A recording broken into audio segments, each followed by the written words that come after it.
Egi masih menatap Ayu. Masalah itu biar aku yang akan bicarakan dengan Kak Emil, Mbak. Ayu masih penasaran dengan keputusan Egi untuk tidak lagi menemaninya. Tapi kenapa Egi? Kenapa tiba-tiba kamu memutuskan hal ini? Apa yang salah denganku? Apakah aku sudah mengatakan sesuatu yang menyakiti perasaanmu? Atau kamu merasa bosan di sini?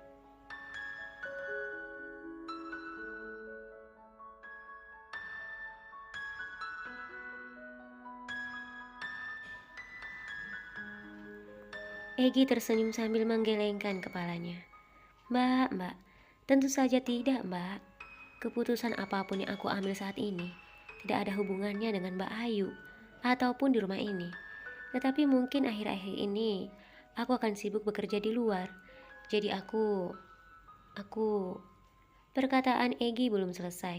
Ayu langsung berkata, memangnya kalau kamu punya banyak pekerjaan di luar sana, menjadi penghalang kalau kamu tidur di sini?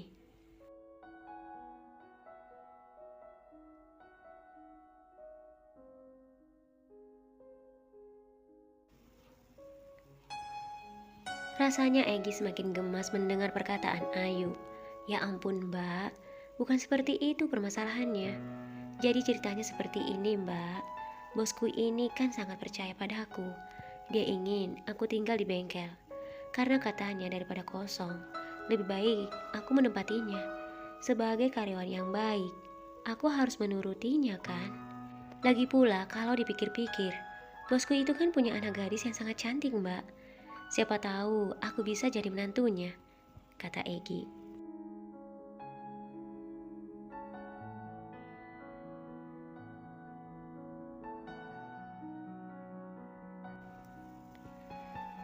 Ayu tersenyum mendengar perkataan Egi. Apakah semua gadis yang saat ini ada di dalam pikiranmu itu belum cukup? Kamu masih saja memikirkan gadis yang lain. Aku heran ya sama kamu. Kenapa kamu tidak seperti masmu Emil yang hanya setia dengan satu wanita? Sementara kamu belum juga menikah sudah banyak simpanan. Jawab Ayu menatap Egi.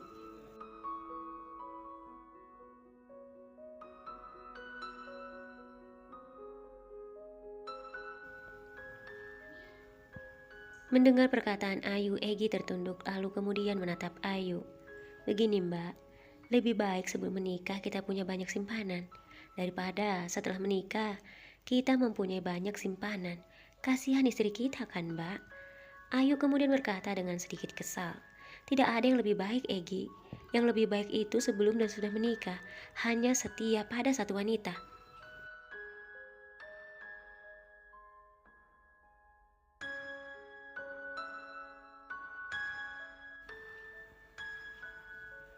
Egi hanya tertawa sambil terus menggelengkan kepalanya. Karena semakin kesal, Ayu kemudian mengambil busa sabun di tangannya dan menempelkan di wajah Egi, sehingga membuat Egi berdiri menjauhinya. Setelah itu, Egi kemudian keluar. Dia duduk termenung. Itulah seharusnya keputusan yang dia ambil untuk menghindari hal-hal yang tidak dia inginkan.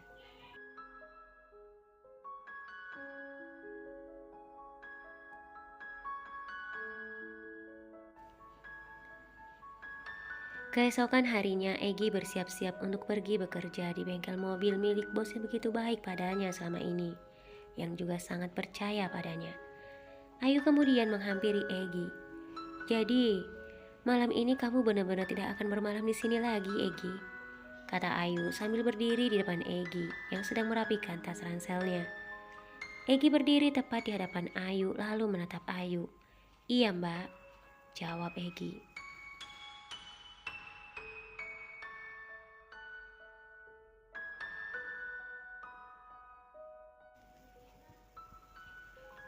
Sebenarnya Ayu merasa sedikit sedih karena biar bagaimanapun usilnya Egi, tetaplah adik ipar yang menurutnya sangat baik. Egi tidak pernah menolak setiap kali Ayu ataupun Emil minta pertolongan padanya. Tetapi Egi memang benar, dia harus menurut pada bosnya. Dia tidak boleh mengecewakan bosnya. Baiklah Egi, aku mengerti. Terima kasih ya, karena selama ini kamu sudah banyak membantuku dengan Mas Emil, kata Ayu.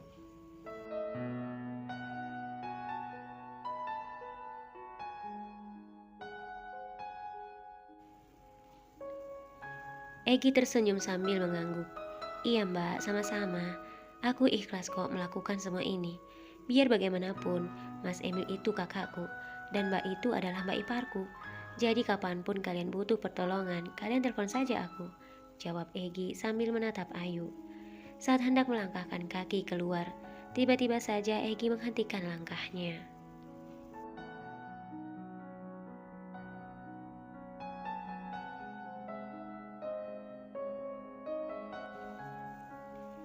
Egi pun berbalik dan kembali menatap Ayu yang saat itu tersenyum padanya.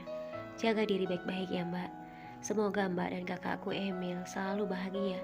Dan apapun keinginan mbak dan juga kak Emil segera tercapai. Aku minta maaf jika selama ini aku sering mengganggu mbak.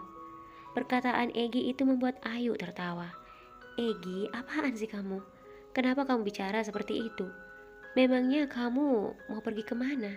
Sampai memberi aku pesan seperti itu, jawab Ayu.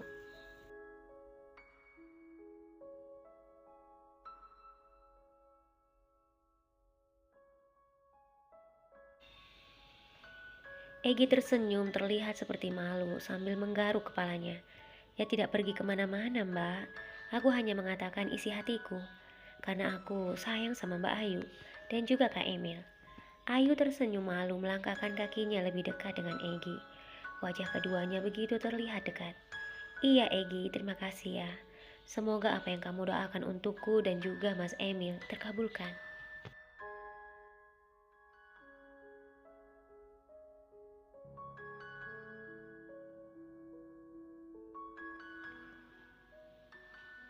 Ayu kemudian mengacak-ngacak rambut Egi lalu berkata, dengar ya Egi, meskipun begitu banyak wanita yang ada di bibirmu, tetapi ingat, hanya satu wanita saja yang boleh ada di dalam hatimu, mengerti?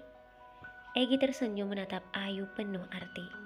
Mbak, sebenarnya ada yang ingin aku katakan pada Mbak, jawab Egi. Ayu terlihat begitu penasaran dengan perkataan Egi. Oh ya? Kalau begitu, ayo katakan.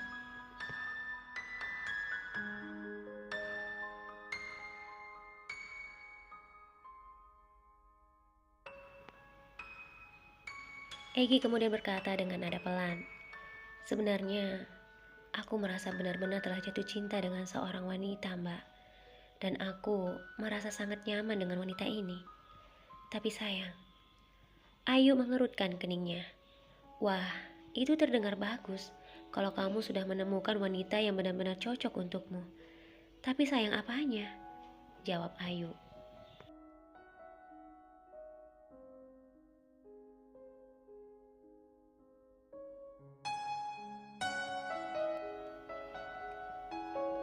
Egi terdiam sejenak lalu berkata, tapi aku mencintai istri orang lain, Mbak. Ayu yang merasa begitu terkejut tak sadarkan diri, langsung menepuk bahu Egi dengan keras. Apa yang kamu katakan, Egi? Apa yang kamu pikirkan? Bisa-bisanya kamu jatuh cinta pada istri orang. Lupakan semua itu. Buang jauh-jauh pikiranmu itu. Biar bagaimanapun hal itu tidak benar, Egi. Kamu harus melupakan wanita itu. Bagaimanapun caranya, kata Ayu dengan tegas.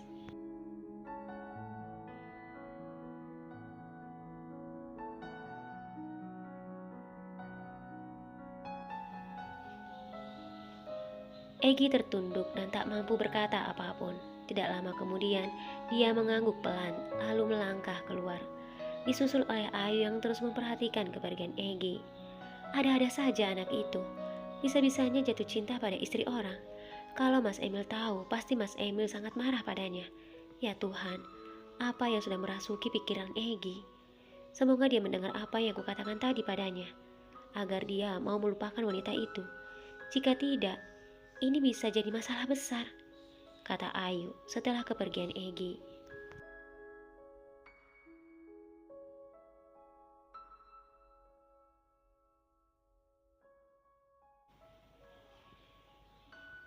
Saat malam hari tiba, Egi benar-benar tidur di bengkel milik bosnya. Di saat itu, Egi sedang berbaring di atas tempat tidurnya, sambil menatap langit-langit kamarnya, sambil terus membayangkan kecantikan Ayu yang tak lain adalah kakak iparnya sendiri. Aku tahu ini tidak benar. Sejak dulu, aku begitu kagum dengan Mbak Ayu. Tetapi setelah aku tahu kesedihan yang dia sembunyikan, aku merasa semakin kagum padanya. Dan aku ingin memberinya kebahagiaan yang tidak bisa Kak Emil berikan padanya.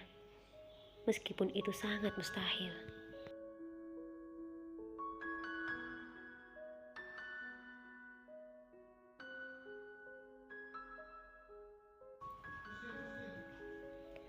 Beberapa hari kemudian Emil yang tak kunjung datang membuat Ayu merasa semakin khawatir. Kenapa Mas Emil belum datang juga? Padahal dia sudah seminggu lebih di sana. Seharusnya dia sudah pulang saat ini, kata Ayu dalam hati saat dia duduk di teras rumahnya. Di saat Ayu masih sedang memikirkan Emil, tiba-tiba seseorang berdiri tak jauh darinya. Ayu pun berdiri dengan perasaan sangat terkejut. Orang itu berdiri dan terus menatap Ayu sambil tersenyum padanya.